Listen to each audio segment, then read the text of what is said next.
क्रिस्त में अति प्रिय माता पिताओं, भाइयों बहनों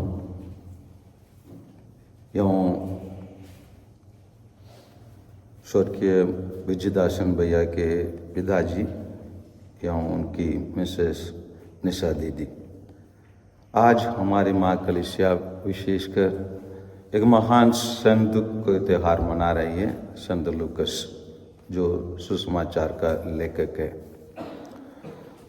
उनके द्वारा संत लूकस के सुसमाचार के द्वारा लिखा हुआ सुसमाचार में अध्याय 10 में कोई एक व्यक्ति आके प्रश्न करेंगे प्रभु यीशु से, मेरा पड़ोसी कौन है? तो उसके लिए प्रभु यीशु एक दृष्टांत सुनाएंगे और भले समारी का दृष्टांत। इस दृष्टांत को हम सब जानते हैं, लेकिन उस दृष्टांत के अंत में जो आदेश दिया गया उसी चीज को मैं हमारे बीच में रहे स्वर्गीय विजयदासन भैया के जीवन में मैंने अपने आंखों से देखा, अनुभव किया। वो आदेश यही है, जाओ तुम भी ऐसा करो। जिस प्रकार उस समारिया, अच्छे समारिया ने, भले समारिया रास्ते में बढ़े हुए एक अनजान आधे मरे व्यक्ति को स्वयं अपने इच्छा से अपने सवार से उतरकर और जिस प्रकार उनके लिए सेवा कार्य किए, उसी प्रकार हमारे बीच में रहे विजयदासन भैया ने कार्य किया है। प्रभु यीशु के ये आदेश को, जाओ तुम भी ऐसा करो। इस कार्य के किए, इस कार्य के करने के कारण प्रभु यीशु, मेरा अनुमान है, जैसे वो स्वर्ग में पहुंचे तो अध्याय 25 से मत्ती के सुसमाचार और 34 में जो कहा गया है, यही कहा होंगे, ये मेरा विश्वास है। तो क्या कहे होंगे उसको पढ़ के बता रहा हूं। मेरे पिता के कृपा पात्रों, आओ उस राज्य का अधिकारी बनो जो संसार के प्रारंभ से तुम लोगों के लिए तैयार किया गया है। और आगे भी कहा जाता है, क्योंकि मैं भूखा था और तुमने मुझे खिलाया, मैं प्यासा था और तुमने मुझे पिलाया, मैं परदेशी था और तुमने मुझे अपने यहाँ ठहराया, मैं नंगा था और तुमने मुझे पहनाया, मैं बीमार था और तुम मुझ में भेंट करने आए, मैं बंदी था और तुम मुझसे मिलने आए। यही हमारे बीच में रहे स्वर्गीय विजयदासन भैया किया है। अभी हमारे मन में एक प्रश्न आएंगे, ऐसे व्यक्ति को ईश्वर क्यों मृत्यु के द्वारा अपने यहाँ बुलाया? इसलिए मृत्यु क्या है वास्तव में हमको जानने की अधिक आवश्यकता है। अगर हम बाइबल को खोल कर देखेंगे तो उत्पत्ति ग्रंथ में अध्याय 2:17 में पहले बार मृत्यु को शब्द को ईश्वर स्वयं प्रयोग करता है। कैसे प्रयोग करता है उसको हम उत्पत्ति ग्रंथ अध्याय 1:17 में बताया जाता है, किंतु भले बुरे के ज्ञान के वृक्ष का फल नहीं खाना, क्योंकि जिस दिन तुम उसका फल खाओगे तुम अवश्य मर जाओगे।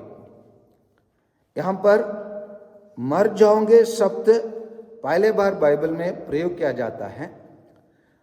जैसे ईश्वर ने आदेश दिया, उसको जब मानव उल्लंघन करता है, वो अध्याय 3:6 में हम लोग उत्पत्ति ग्रंथ में पा सकते हैं। इसलिए उसने उस फल तोड़कर खाया, उसने पास खड़े अपने पति को भी उसमें से दिया और उसने भी खा लिया। अगर यहाँ पर फल खाओगे तुम अवश्य मर जाओगे, तो क्या होना चाहिए? वहीं पर तुरंत मर जाना चाहिए। लेकिन वहाँ पर बता जाता है वो दोनों की आंखें खुल गई और उन्हें पता चला वे नंगे हैं। इसका मतलब उन लोग वहीं पर तुरंत शारीरिक मृत्यु नहीं हुए, परंतु आध्यात्मिक मृत्यु हो गए, आध्यात्मिक रूप से मर गए। और इसीलिए उन लोग अपने आप से महसूस कर पाए कि उनको आंख खुल गई और उनको पता चला वे नंगे हैं। आध्यात्मिक रूप से मरने के कारण उन लोग पाप की परिस्थिति में चले गए। तब अभी हमारे प्रश्न, हमारे भाई विजयदर्शन भैया का क्या मृत्यु हुआ?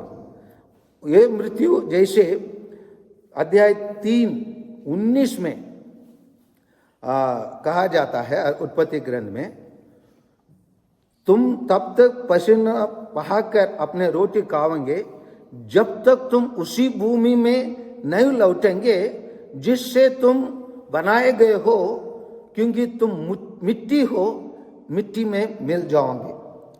और हम सब मिट्टी है, हम तो अब एक दिन मिट्टी में मिल जाएंगे। और वही प्रभु विजयदासन भैया के साथ हुआ है। वो मिट्टी था, मिट्टी में मिल गया। उसका मृत्यु क्या था? एक शारीरिक मृत्यु है, लेकिन आध्यात्मिक मृत्यु नहीं है।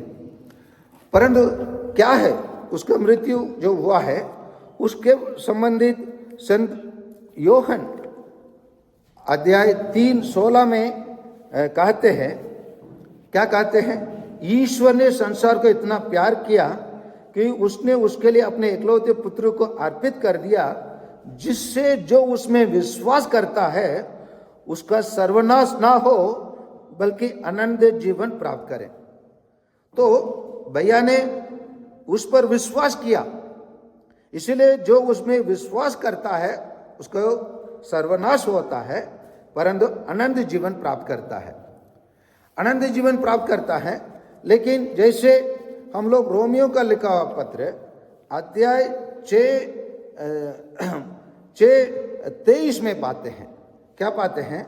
क्योंकि पाप का वेतन मृत्यु है, किंतु पाप का ईश्वर का वरदान है। पाप का वेतन मृत्यु हो सकता है, लेकिन ईश्वर का वरदान है हमारे प्रभु ईसा मसीह में अनंत जीवन है। सो हमारे मसीह में ईश में आनंद जीवन रहने के कारण हमारे भाई का मृत्यु क्या स्थापित करता है? हम लोग प्रकाशना ग्रंथ अध्याय 20:6 में कहा गया है, उसी चीज को हमारा विजयदासन भैया पाया है। क्या पाया है? धन्य और पवित्र वह है जो पहले पुनरुत्थान का सहभागी है। ऐसे लोगों पर द्वितीय मृत्यु का कोई अधिकार नहीं है। द्वितीय मृत्यु क्या कहा? वो आध्यात्मिक मृत्यु।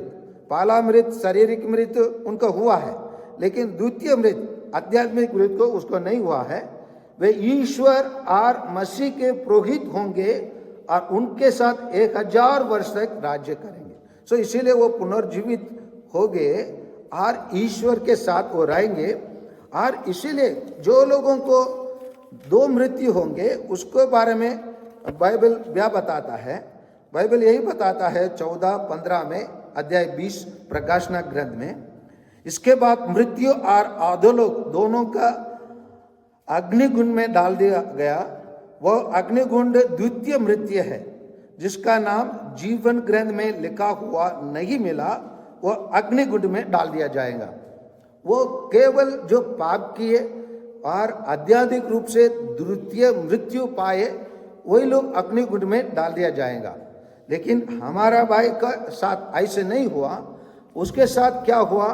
वो संत मत्ती के सुसमाचार, जैसे मैं शुरू में बताया, संत मत्ती के सुसमाचार अध्याय 25-34 में जैसे कहा गया, मेरे पिता के कृपा पात्र। कौन है कृपा पात्र?